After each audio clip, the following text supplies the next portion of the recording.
Buenas noches. Colombia se empeñó tanto en no ir al Mundial que acabó consiguiéndolo. Así lo define un artículo de la prensa internacional. La actuación de la selección nacional ante los resultados que nos impidieron hacer presencia en Qatar 2022. Asimismo, afirma este texto que nunca antes se le puso tantas ganas al fracaso, que no solo es emocional, también psicológico a causa de no compartir el torneo con las mejores selecciones del mundo, y económico, ya que las pérdidas para el país son multimillonarias. Eso dicen los expertos, que esa plata vendría muy bien en estos tiempos de incertidumbre y recesión económica. Por eso hoy hablamos de la Selección Nacional de Fútbol y de la triste ausencia en Qatar. Bienvenidos.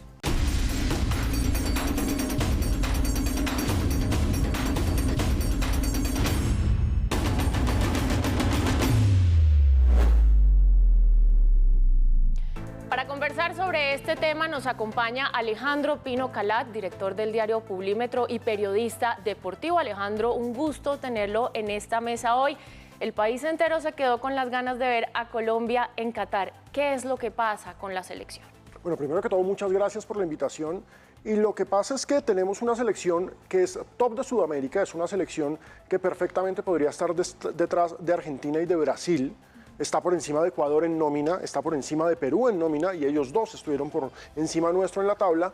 El problema no solamente es futbolístico, el problema es estructural. Hay un problema con la Federación Colombiana de Fútbol que afectó en estos 4 años el trabajo mismo de la selección. La federación y los directivos de la federación estuvieron más preocupados en sus problemas legales y judiciales que en atender el trabajo del equipo, y si no atiendes el trabajo del equipo, pasa lo que pasó. Tuvimos 2 técnicos, tuvimos una escandalosa derrota 6-1 en Ecuador, algo que no pasaba desde hacía muchísimo tiempo, no solo en Ecuador, una goleada de ese tamaño, una derrota terrible 0-3 contra Uruguay en casa, un equipo al que siempre le estábamos ganando en Barranquilla. Las cosas se fueron mal, los jugadores estuvieron abandonados por la dirigencia y se vio, terminamos eliminados antes de tiempo. Bien, pues ya vamos a profundizar en eso que pasa fuera de las canchas. También está con nosotros Andrés Villegas, exfutbolista profesional, periodista deportivo del sistema informativo de RTVC Noticias. Andrés, también un gusto tenerlo con nosotros. Con calculadora en mano podríamos decir que Colombia llegó con opciones hasta el último partido de la eliminatoria, aunque la verdad pues la selección Colombia estaba muerta hace rato, ¿sí o no? Pues la verdad es que sí. Para ponerlo en contexto, la selección venía mal desde aquel partido con Uruguay, incluso en Montevideo, donde tuvimos la posibilidad de, haciendo un golcito, uno nada más de Duván Zapata, no estábamos en estas penurias. Pero digamos que es cierta la frase, digamos un poquito hasta la mitad también, porque no podíamos estar muertos llegando a la última fecha vivos. Necesitábamos ganar y que Perú perdiera. No se dio, quedamos eliminados nosotros, Perú fue a repechaje, después quedó eliminado. Entonces eso es lo que tiene que ver con la frase. Certera es, por lo menos hasta la mitad. Pero, pues, este fue el desenlace, eliminados. El triste desenlace. Vamos a profundizar entonces en lo que nos estaba diciendo Alejandro ahorita, porque precisamente quiero saber quiénes son esos directos responsables de que la selección Colombia pues no haya llegado a las finales. Usted ya me hizo ahí como un poquito cómo es el panorama, pero quiero que hablemos más sobre eso. Yo digo que hay una lista, los primeros responsables son los dirigentes que tienen que asumir el fracaso. Después hay que mencionar a los 2 técnicos. Carlos Queiroz fue directo responsable. Carlos Queiroz, si bien tuvo una Copa América, entre comillas, decente, nos fuimos sin haber perdido, le ganamos a Argentina, muy bien. Carlos Queiroz llegó a implantar un sistema con el que nunca logró encajar con los jugadores, y los jugadores, esto puede generar todo tipo de molestias, los jugadores van a decir hasta el final de los tiempos que no lo hicieron, pero los jugadores dejaron tirado a Carlos Queiroz y se vio en ese 6-1 y se vio en ese 0-3 contra Uruguay. Los jugadores lo dejan tirado, entonces eso hace una responsabilidad clara de los jugadores, y hay que señalar también a Rueda. Rueda llega porque precisamente Rueda va a poder conducir, va a poder mejorar ese camerino que estaba roto, ese camerino que estaba absolutamente entre sombras, y Rueda, Reinaldo, no logra recomponer esto, trata de hacer unas cosas al comienzo, después los dirigentes terminan imponiéndole a jugadores por dinámicas comerciales. Para mí los grandes responsables son los dirigentes, sin lugar a dudas, pero los 3 actores tienen todo que ver. Bien, Andrés, ¿y para usted quiénes son los directos responsables? El fútbol es de los jugadores.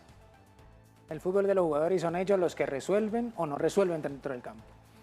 Para ir en concordancia con lo que dice Alejo, que tiene razón, pues los jugadores resuelven o no resuelven también con una estructura que los apoye, que los valore, que les permita desarrollar todas las condiciones. Y Alejo tiene razón en eso. Desde la parte dirigencial hubo muchos vacíos, también en el momento de tanto cambio de técnico. Y quiero decir tanto porque un solo cambio de técnico en eliminatoria ya es mucho, ya es demasiado. Y los jugadores también tuvieron su responsabilidad con Queiroz. Ahí es donde yo me refiero. Los jugadores son los que verdaderamente son los dueños de la verdad dentro del campo. Ellos cuando tienen que sacar la piernita la sacan. O cuando tienen que correr un poquito más lo hacen. Porque incluso en el mismo partido, más allá de la expulsación, ellos piensan. Y se lo digo también por experiencia personal. Entonces, como ellos piensan, ellos también en algún momento dicen, no, esta no la corro tanto. Aquí freno un poquito. Ellos son responsables. Los dirigentes son responsables, los técnicos son responsables. Todos por igual, todos al 33%. Entonces, ¿podríamos decir que le hicieron la cama a Carlos Queiroz? En parte sí. En parte sí. En parte sí. Lo van a negar siempre, Daniela. Los jugadores, todos los jugadores de fútbol, y acá un señor que fue jugador de fútbol, lo sabe, nosotros nunca le hacemos un cajón a un técnico, eso es nunca jamás, pero le hicieron en la cama el cajón y la vuelta, eso es clarísimo. Mejor dicho, el paquete completo y por eso... En parte, ¿por qué digo yo en parte? Porque de todas maneras el mismo técnico le hace la cama a él. Sí. El mismo técnico también es responsable con lo que hace y con lo que no hace, con las estrategias y con los métodos. Entonces los futbolistas son responsables, pero el propio técnico también. El manejo de camerino se llama. Esto es una responsabilidad compartida, podríamos decir, pero entonces no nos quedemos tampoco en el pasado porque ya harto que lo hemos sufrido. Hablemos entonces de qué es lo que se necesita para que la selección nos clasifique al Mundial del 2026, Alejandro. Bueno, lo primero es que al Mundial del 2026 tenemos que ir, no solamente por la calidad de los jugadores, sino porque clasifican 7. Es decir, somos 10 en Sudamérica y clasifican 7. No puede ser posible que nosotros quedemos en esos últimos lugares, no tiene ningún sentido. Entonces, muy seguramente de ahora en adelante, es que la Copa del Mundo, ya esto es muy triste decirlo, la Copa del Mundo esta va a ser la última Copa del Mundo a lo grande. De ahora en adelante vamos a tener unas Copas del Mundo con 48 equipos, cuyas primeras rondas van a ser un poco una recocha. Entonces el objetivo ni siquiera va a ser clasificar, va a ser siempre avanzar de esa primera ronda, porque Colombia, con una eliminatoria de Conmebol en la que van 7 de 10, 6, el séptimo va a repechaje. Sí, pero 7 de 10, hombre, tiene que ir, sí o sí, es obligatorio. Además que Alejandro y Andrés, ahí podemos tener en cuenta que durante digamos, el tiempo que se requería también de preparación, pues cayó la pandemia. ¿Podríamos decir que eso influyó un poco en los resultados y ahora que ya no la hay, esperaríamos entonces? Yo digo que no, Daniel. No. Yo digo que no porque todos la vivimos. La vivió Argentina, la vivió Brasil, la vivió Uruguay, la vivió Ecuador. ¿Sí? Todos los que clasificaron también la vivieron. Entonces eso es como de echarle la culpa a la cancha, es que está muy mala, pero la cancha es para los dos. O sea, lo que es igual para todos no es ventaja para ninguno. Sí, no es ventaja para ninguno. Entonces lo de la pandemia no es una excusa válida, me parece a mí. Sí. ¿Y usted qué piensa al respecto? Yo creo que, a ver, tuvimos partidos porque el fútbol se impuso absolutamente a todas las normas sociales y médicas, y tuvimos fútbol a pesar de la pandemia, y los jugadores tenían unas condiciones particulares en las que estaban aislados, podían jugar, era espectáculo a puerta cerrada, se tenía que dar fútbol por televisión, pero esos jugadores seguían entrenando, seguían manteniéndose, seguían concentrados. No es una excusa, porque de igual forma los que clasificaron por encima nuestro también tenían que viajar en condiciones de una salubridad particular. No es una diferencia, es que la diferencia estuvo en cómo se manejó toda la eliminatoria, no en la pandemia.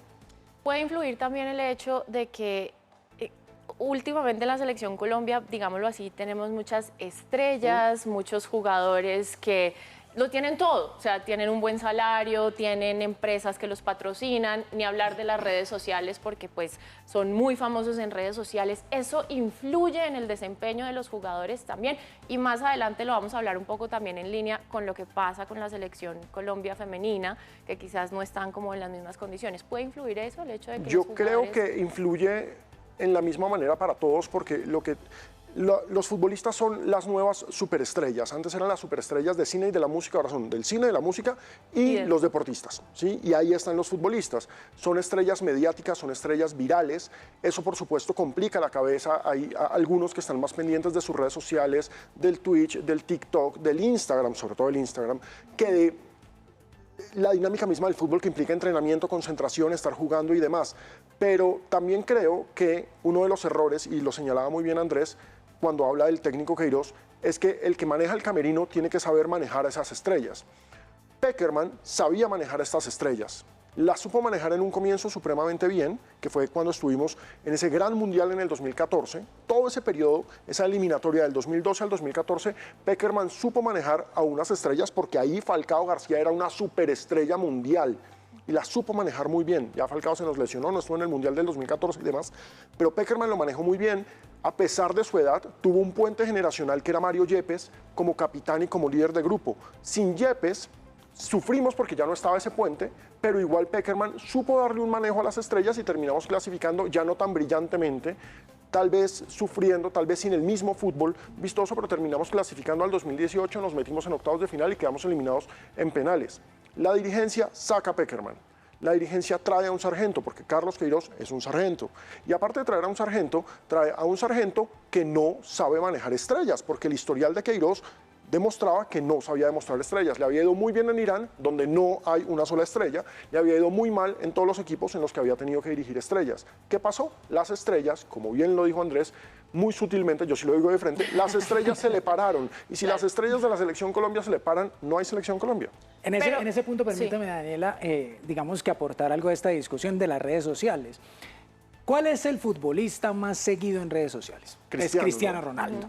Y es el más disciplinado de todos, profesional, porque es no el más tiene, profesional exacto, del mundo. Claro, exacto. Ya veo a lo que va. Ese es el aporte que quería hacer. Si Cristiano Ronaldo, que es el deportista con mayor número de seguidores y con mayor número de ingreso económico, precisamente por su manejo de redes sociales, no cambia, sino que se cuida, se alimenta bien, se hidrata perfecto, entrena excelente y rinde en el campo más allá de su edad. Claro. Tiene casi 37 también. Entonces, ¿cuál es la explicación ahí? Es un asunto de educación, de mística que tiene uno y de profesionalismo. ¿De mística por qué? Porque, por ejemplo, les voy a hablar de Messi. ¿Sí? Es otro de los deportistas con gran cantidad de seguidores, es apenas normal. Y los argentinos tienen una mística especial. Los argentinos están constantemente pensando en que tienen que ganar. Y para ganar hay que cuidarse, hay que entrenar bien, hay que mejorar la técnica. Y el Instagram, sí, muy bien el Instagram, muy chévere, la foto, lo que quieras. Pero lo primero es esto. Sí, la mentalidad es clara, la mentalidad ganadora, que es un problema colombiano. Pero nosotros logramos una cosa muy grande en el 2014 y pareciera que nos conformamos con eso, cuando podríamos haber logrado algo más después. Entonces, lo que le hace falta a la Selección Colombia, de acuerdo a lo que ustedes dos me están diciendo, más que la preparación física, sería una preparación psicológica. Pues es que les entrenen la cabeza precisamente para... Primero, para que sean conscientes de que esto es un juego en equipo y aquí estas estrellas juegan individual y pues el juego no se gana solo. Y segundo, para que entiendan la responsabilidad también que tienen cuando entran a la cancha. Como usted decía, por ejemplo, en el caso de Cristiano Ronaldo. Cristiano Ronaldo es un hombre muy disciplinado, muy consciente de lo que significa su trabajo y su desempeño en la cancha y de cómo eso influye en otras cosas. Nuestra mejor época, y creo que Alejo coincidirá conmigo en esto, fue la época de los 80 cuando Pacho Maturana les trabajó la mentalidad. ¿Sí? Hay diferencias abismales, ¿no? No había redes sociales. Vemos por ahí, no había redes sociales, no había Twitter, no había Instagram, no había TikTok, no había nada de eso. Entonces había que concentrarse en que íbamos a obtener gloria. En que íbamos a obtener gloria. Y que con la gloria venía el dinero y demás. Pero lo primero era la gloria. Digamos que no ganamos algo importante entre los 80, porque vinimos a ganar el 2001. Pero ese cambio de mentalidad que inició con Luis Alfonso Marroquín en aquella época, me parece a mí que se parece mucho a lo que yo quisiera decir con mística.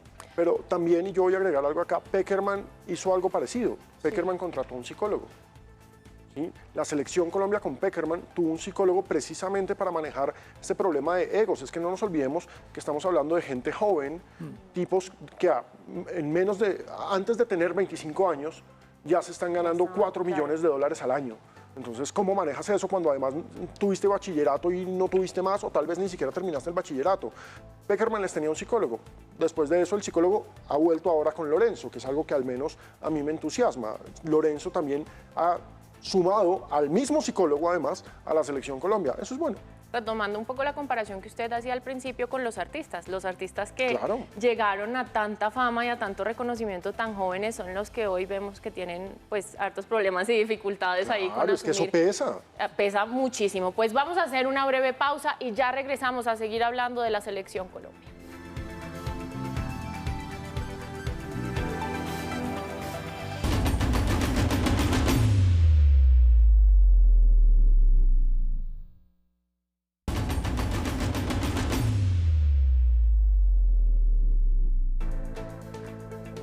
Bienvenidos de nuevo a De qué se habla. Hoy conversamos sobre por qué la selección Colombia no logró clasificar a la Copa del Mundo, las razones dentro y fuera de las canchas. Señor Alejandro, hablemos ahora de la plática. ¡A carajo! ¿Qué impacto tiene sobre la economía del país que Colombia no haya llegado al Mundial? La cifra de pérdidas que tengo yo es esta de Fenalco, de entre 1,5 y 3 billones de pesos. Sin duda, si ustedes recuerdan, cada 4 años, y está demostrado por estadísticas tanto de Fenalco como del DANE, cada 4 años es un punto cumbre del comercio en este país porque hay mundiales. Es el momento en que más televisores se venden, es el momento en el que más cerveza se vende, más aguardiente se vende, se empieza a vender todo. Aparte, con Colombia en un mundial, si ustedes lo recuerdan como fue hace 4 años o hace 8 años, todas las marcas, sean o no patrocinadoras de la Selección Colombia, ponen la banderita, ponen el logo. El mundial es toda una dinámica comercial. Compra la billetera de esto, compra la cartera de esto, compra la camiseta, sea original, no sea original, las camisetas de réplica, San Victorino, la dinámica comercial es impresionante.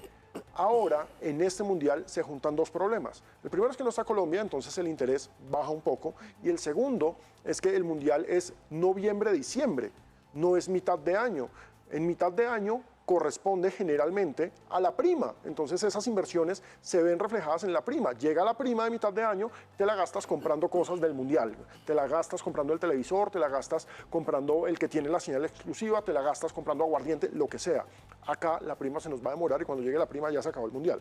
Entonces, yo siento que... Y te la vas a gastar en regalos. Y te la vas a gastar en regalos, porque es que además se juntaron los dos problemas. Entonces, es una dinámica totalmente diferente. Este mundial es tan extraño en todos los sentidos que en últimas, económicamente, aunque vamos a tener un crecimiento de la economía porque siempre se reactiva, siempre va a haber comercio, siempre va a haber fiesta, hay otro punto. El mundial siempre era en vacaciones. En vacaciones de mitad de año. Acá vamos a seguir trabajando o vamos a seguir en clases. Sobre el final del mundial ya mucha gente va a estar en vacaciones, pero las 2 primeras semanas del mundial son laborales.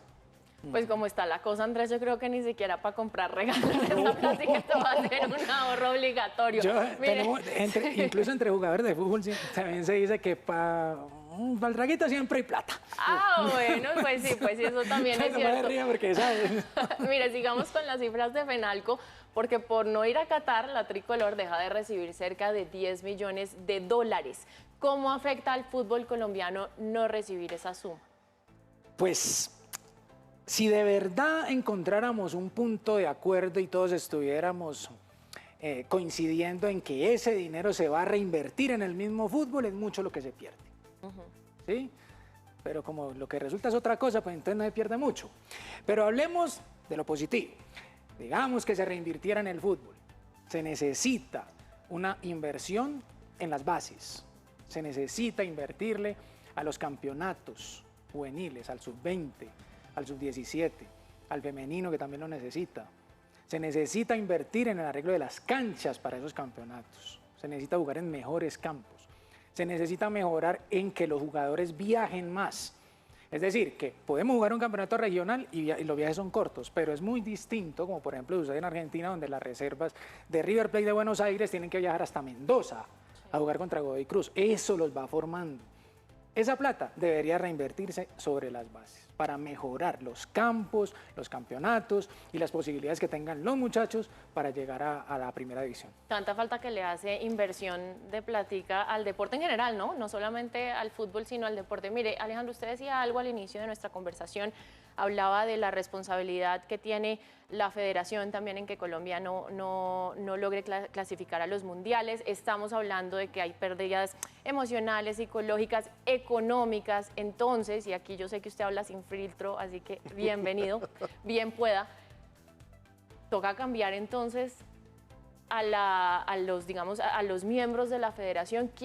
¿A quiénes deberían cambiar y por qué no se han cambiado? A ver, lo que pasa es que el sistema mismo del fútbol impide que se cambie a sus cabezas, porque está absolutamente blindado. El fútbol funciona como una democracia en la cual, en el caso colombiano, al comité ejecutivo de la Federación Colombiana de Fútbol lo eligen en una votación los 36 clubes de DIMAYOR, los profesionales, y las 34 ligas de DiFútbol, que son los aficionados. El primer punto es que acá yo no entiendo, y aprovecho que estoy en un canal público, yo no entiendo por qué el Ministerio del Deporte no le hace nada a la DiFútbol que no cumple con la ley del deporte. En la ley del deporte está establecido que un dirigente, un representante legal, un presidente no puede estar más de 3 periodos consecutivos al frente de una entidad, y el presidente de la DiFútbol lleva 30 años. 30 años y es intocable, y entonces cuando alguien pregunta y él dice no, pero es que el que responde es la federación, entonces la DiFútbol es pirata, o sea, la DiFútbol no existe. ¿Quién responde en la DiFútbol? ¿No hay unos estatutos? Yo sé que hay unos estatutos porque los he visto, pero no, ahí el Ministerio del Deporte no se mete. Con la Federación Colombiana de Fútbol, que es la entidad que supera todo, que organiza todo, tenemos a un presidente que organizó una reventa de boletería porque él hizo parte del cartel de reventa de boletería según demostró la SIC.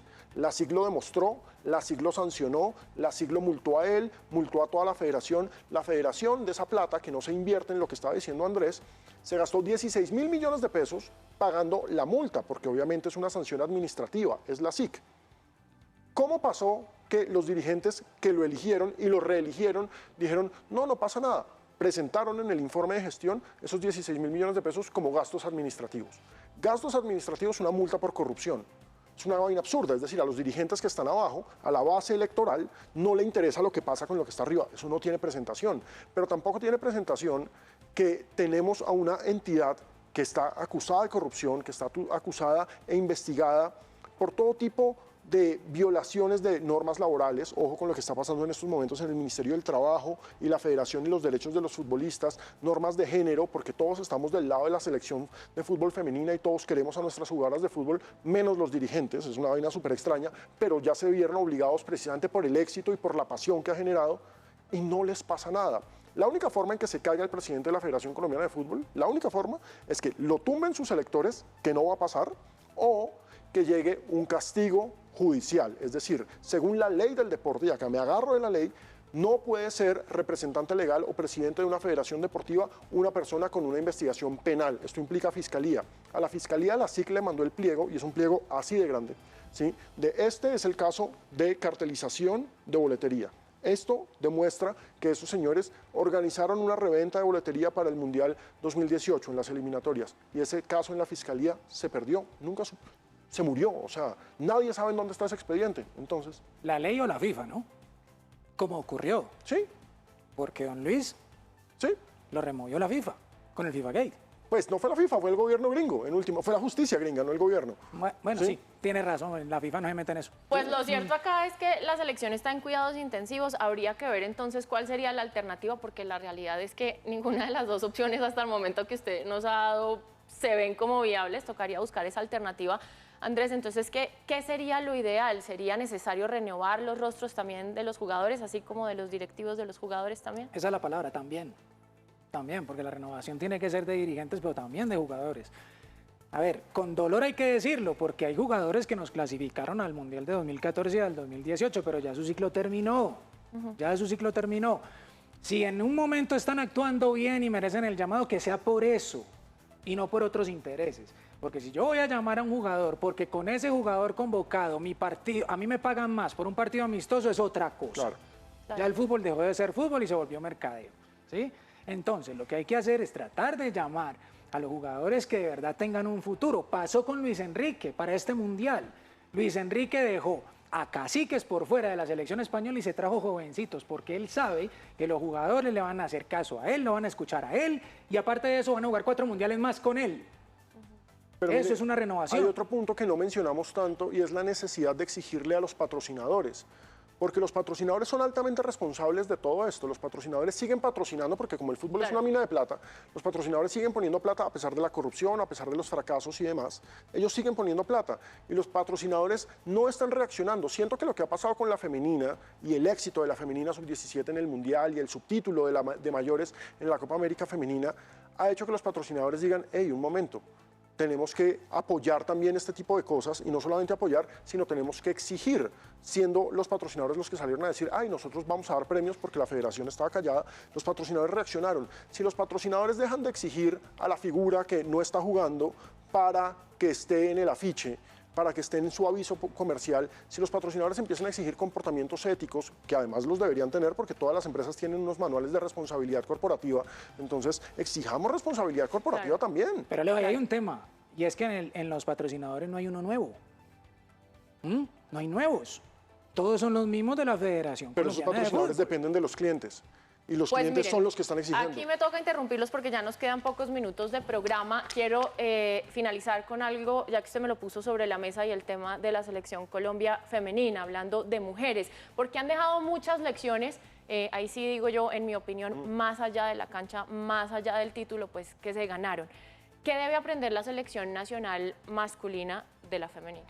Lo primero es el amor propio, es decir, ver a unas jugadoras que tienen absolutamente todo por ganar, porque pues en últimas no tenían absolutamente nada que perder. En este país no se respalda el fútbol femenino, el fútbol profesional femenino es una vaina de 2 meses, y hacer estas demostraciones de entereza, eso es un ejemplo para los hombres, ¿sí? De pase lo que pase, te estás jugando la camiseta del país, porque es que la camiseta es la bandera del país, y pienso en ese 6-1 inevitablemente, en el 6-1 de la de mayores, mientras que uno ve a las peladas, sí, porque son sub-17, o a las de mayores también en esa Copa América, entregándolo absolutamente todo, sabiendo que no les van a dar plata, sabiendo que no tienen grandes reconocimientos, que no tienen grandes campañas comerciales, todo por la camiseta, todo por lo que decía muy bien Andrés ahora, la gloria es la que abre el camino. Entonces me parece que ese es el primer ejemplo. Y el segundo es que las mujeres han iniciado una revolución, para mí, que va a terminar generando los cambios que estamos diciendo, con seguramente los mismos dirigentes o tal vez, ojalá, unos nuevos, pero las mujeres han impulsado la revolución de que los hinchas nos demos cuenta quiénes son los dirigentes del fútbol colombiano. Sí. Porque antes solamente lo sabíamos los periodistas, y entonces un periodista, no, es que es un corrupto. ¿Quién? Y no importa. O de pronto también lo sabían los hinchas, solo que lo dejaban pasar por alto. Andrés, ¿usted qué opina que tienen que aprender? En el tema de fútbol masculino y femenino me parece que no habría que comparar. Pero es que no sí estamos, habría no que es, tomar, exacto, no sí es habría que comparación, tomar de ejemplo, sí habría que tomar de ejemplo que ellas, con menos competencia, son capaces de igualar lo que ellos hacen. ¿A qué vamos? Las niñas salieron segundas de Copa América. Las niñas salieron segundas de la Copa del Mundo. Sin liga, ¿sí? Y con menos competencia que los varones. Lastimosamente nos pasa lo mismo, y por eso digo que no son comparables entre femenino y masculino. Si vamos a jugar con España en masculino, en femenino perdemos. Ojo, ¿sí? Pero ellas tienen menos competencia. Entonces lo que ellos tienen que aprender es que deben aprovechar toda esa capacidad competitiva que tienen, todos esos torneos, todas esas ventajas que tienen para ir más arriba. Eso es lo que yo diría que tienen que aprender los varones. Pero también, digamos que, es decir, tienen grandes competidoras, porque por ejemplo la selección Colombia femenina se enfrentó contra España, que además se enfrentó contra Alemania, que es otro grande, claro. Es decir que sí tenía un gran rival. Yo tenía un pensamiento en el día del partido con Tanzania. ¿La selección masculina es capaz de ganar a Tanzania, sí o no? Seguramente. Seguramente, ¿verdad? O sea, en eso están iguales. A la hora de enfrentar a un equipo como España, entonces ahí ya la cosa cambia. Pero ustedes, caballeros, piensen que en el sub-20 las niñas sí pudieron ganar a Alemania. 1-0 le ganaron a Alemania. Y nosotros a Alemania y con no menos competencia, nunca. y nosotros a Alemania no. Entonces es ahí donde tienen que darse cuenta, más allá de que no sean comparables el fútbol femenino con el fútbol masculino. Me encanta el cierre de este programa porque fue con mensaje directo y todo a los jugadores. Ustedes, muchachos, caballeros, pónganle, ojalá no sean, muchachos. y entonces así puedan tomar conciencia. Andrés Villegas, muchísimas gracias por habernos acompañado en la mesa hoy. Alejandro Pino, también un gusto tenerlo a usted acá. La esperanza, dicen, es lo último que se pierde, pero hay que tener en cuenta que generar cambios en la Federación Nacional de Fútbol no solo es responsabilidad de los profesionales del deporte, también de los hinchas, como bien lo hemos dicho acá, quienes deben encontrar los mecanismos para intervenir en decisiones trascendentales que afectan a la selección y así construir, ¿por qué no?, un equipo capaz de llegar a la próxima Copa del Mundo FIFA 2026. Una buena noche.